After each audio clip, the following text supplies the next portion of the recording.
he was a man.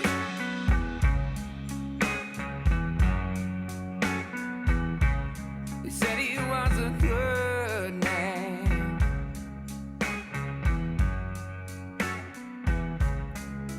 He was out of his mind, but deep down inside, oh, he was a good man. I'm wearing this jumpsuit because it turns out that jails and people get $250,000 per inmate, but schools only get about $5,000 to $6,000 per student. And I feel like that's really jaded and really shady. So I'm here repping the jumpsuit for all my people.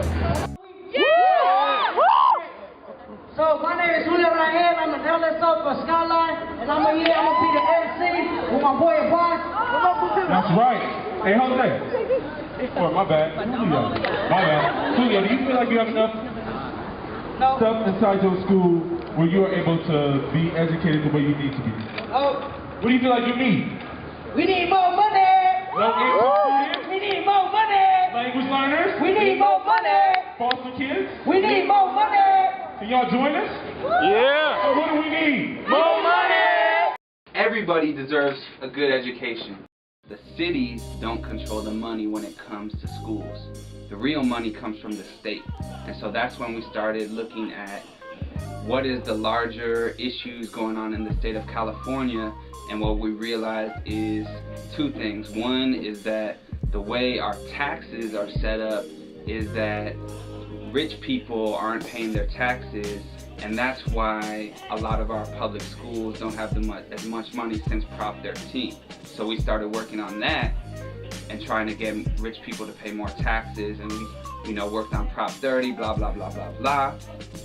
But then the second thing we realized is that the money that is spent on education is really unequal, and so that school districts in wealthy areas like Piedmont, Orinda, etc. in the suburbs are getting way more money than our low-income schools. And so that's when, with our coalition, a couple years ago, we started working on this law. Back then it was called weighted student funding, and then the governor, Jerry Brown, introduced it this year as local control funding formula, and we've been trying to pass it ever since. Supporting LCFF has been a good experience, basically, like in general. It feels good to me to be able to put my voice out there and somebody is actually listening.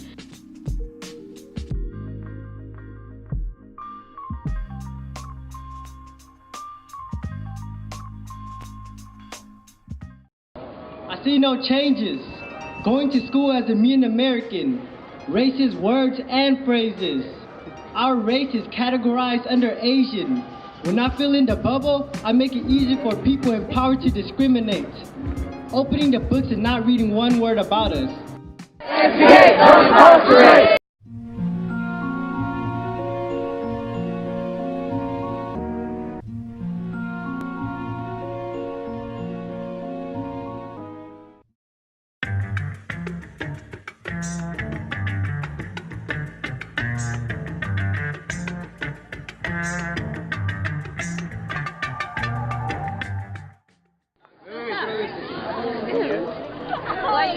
Why are you in Sacramento?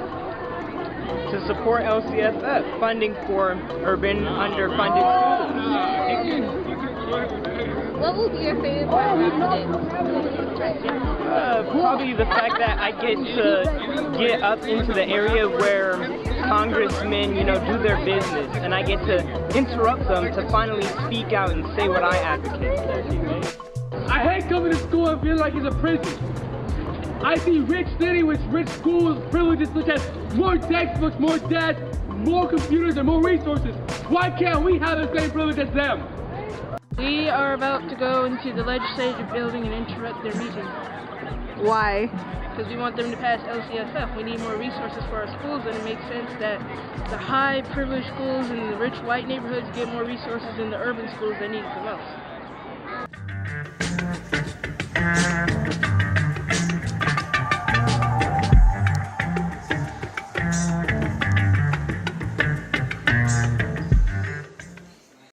It is certainly the case that we need to be investing more money in services for English learners and for disadvantaged students. No question at all. You're not likely to get members to say, I support it, I oppose it. They're going to want to understand the fiscal implications of okay, what's going to happen in districts I represent with their funding. But they're also going to want to understand the policy implications of it. We're asking questions about accountability, about how do we make sure that not only do districts have a plan that is supposed to improve outcomes for disadvantaged students and for English learners and for foster kids, but that we want to understand what happens if they have this plan and test scores go down and dropout rates go up.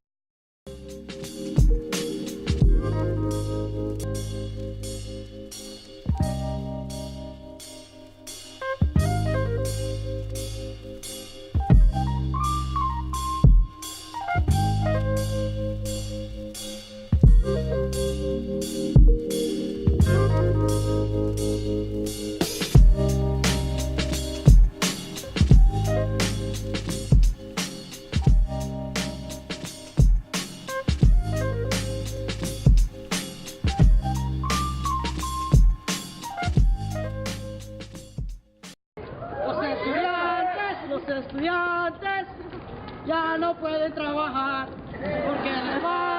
porque les faltan materiales para triunfar.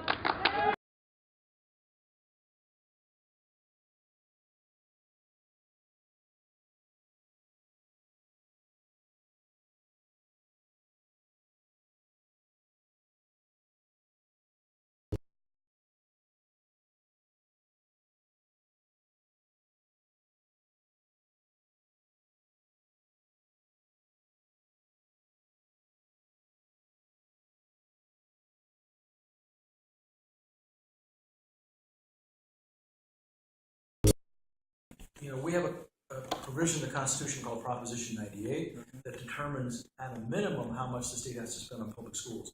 The governor's proposal is to take that same pot of money that's going to be spent under the Constitution anyway. It's like $57 billion or so, whatever it is next year. And he simply wants to spend it a little differently than current law does. He wants to move the money around a little bit compared to current law, and he wants a different set of laws to determine how much each district get and how much latitude the district has to spend on what they want compared to whether they have to follow a bunch of state laws and state regulations.